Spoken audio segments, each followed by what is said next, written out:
ಖಾಸಗಿ ಅನುದಾನಿತ ಅನುದಾನ ರಹಿತ ಈ ತರದಲ್ಲಿ ಯಾವುದೇ ಒಂದು ತಾರತಮ್ಯ ಮಾಡದೆ ಸುಮಾರು 4,000 ಮಕ್ಕಳು ಇಲ್ಲಿ ಏನು ಇವತ್ತು ಪರೀಕ್ಷೆ ಬರೀತಾ ಇದ್ದಾರೆ ಅವರೆಲ್ಲರಿಗೂ ಕೂಡ ಪ್ರಶ್ನೆ ಭಂಡಾರನ ಆಂಗ್ಲ ಮಾಧ್ಯಮದಲ್ಲಿ ಕನ್ನಡ ಮಾಧ್ಯಮದಲ್ಲಿ ಎರಡು ಮಾಧ್ಯಮಗಳಲ್ಲಿ ಕೂಡ ಎರಡು ಪುಸ್ತಕಗಳನ್ನ ಅಂದ್ರೆ ಕೋರ್ ಸಬ್ಜೆಕ್ಟ್ಸ್ ಒಂದು ಪುಸ್ತಕ ಮತ್ತೆ ಲ್ಯಾಂಗ್ವೇಜಸ್ ಸಬ್ಜೆಕ್ಟ್ ಒಂದು ಪುಸ್ತಕ ಮಾಡಿ ಪ್ರತಿ ಸಬ್ಜೆಕ್ಟ್ ಕೂಡ 4 ಕ್ವೆಶ್ಚನ್ ಪೇಪರ್ ಆನ್ಸರ್ ಮಾಡಿರೋಂಥದ್ದನ್ನ ವಿತರಣೆ ಮಾಡಿ ಅದ್ರ ಜೊತೆಗೆ ಪರೀಕ್ಷೆ ಬರೆಯುವಂತ ರಟ್ಟನ್ನು ಕೂಡ ನಾವಿಲ್ಲಿ ವಿತರಣೆ ಮಾಡ್ತಾ ಇದೀವಿ.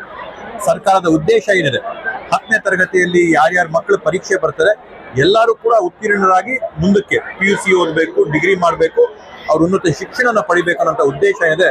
ಆ ಸಂಕಲ್ಪನ ಸಮಾಜದ ಕಟ್ಟಕಡೆ ಪ್ರಜೆಗೆ ತಲುಪುವಂತ ಒಂದು ನಿಟ್ಟಿನಲ್ಲಿ ಇವತ್ತು ಈ ಕಾರ್ಯಕ್ರಮ ನಾವು ಹಮ್ಮಿಕೊಂಡಿದ್ದೀವಿ. 4,000 ಮಕ್ಕಳು ಕೂಡ ಇಲ್ಲಿ ಬಂದಿದ್ದಾರೆ.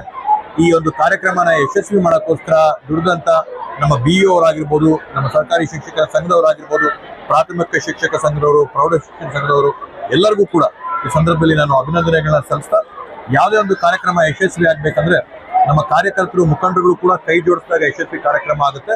ನಮ್ಮ ಎಲ್ಲಾ ಕಾರ್ಯಕರ್ತರು ಮುಖಂಡರಿಗೂ ಕೂಡ ಯಶಸ್ವಿಯಾಗಿ ಈ ಕಾರ್ಯಕ್ರಮ ಮಾಡಿಕೊಟ್ಟಿದ್ದಾರೆ. ಅವರೆಲ್ಲರಿಗೂ ಈ ಸಂದರ್ಭದಲ್ಲಿ ನಾನು ಧನ್ಯವಾದಗಳು ಕೊಡ್ತೀನಿ.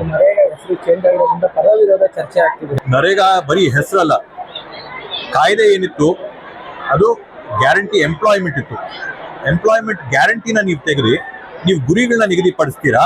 ಆ ನಿಗದಿಪಡಿಸಿದಂತ ಗುರಿ ಕೇಂದ್ರದಲ್ಲಿ ಅನುಮೋದನೆ ಆಗಿ ಬರಬೇಕು ಅಂತಂದ್ರೆ, ಗ್ರಾಮದಲ್ಲಿ ಹಳ್ಳಿಯಲ್ಲಿ ನಡೆಯುವಂತ ಕಾಮಗಾರಿಗಳಿಗೆ ಡೆಲ್ಲಿಯಲ್ಲಿ ಅನುಮೋದನೆ ಪಡ್ಕೊ ಬರಬೇಕು ಅಂತಂದ್ರೆ ಯಾವ ಮಟ್ಟಕ್ಕೆ ಇದು ಸರಿ ಅನ್ನೋದ್ರ ಬಗ್ಗೆ ನಾವು ಯೋಚನೆ ಮಾಡ್ಬೇಕಾಗ್ತದೆ.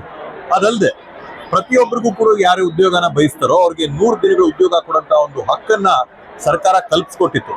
ಇವತ್ತು ಅದನ್ನು ಕೂಡ ಕಿತ್ತಾಕಿ ನೀವು ಬೆಳೆ ಹಾಕಂತ ಟೈಮಲ್ಲಿ, ಕಟಾವಿರೋಂಥ ಟೈಮಲ್ಲಿ ಸರ್ಕಾರ ನಿಗದಿಪಡಿಸಿದಂತ, ಕೇಂದ್ರ ಸರ್ಕಾರ ನಿಗದಿಪಡಿಸಿದಂತ ಟೈಮಲ್ಲಿ ಆವಾಗ ಮಾತ್ರ ಉದ್ಯೋಗ ಮಾಡಕ್ ಅವಕಾಶ ಕೊಡ್ತೀವಿ.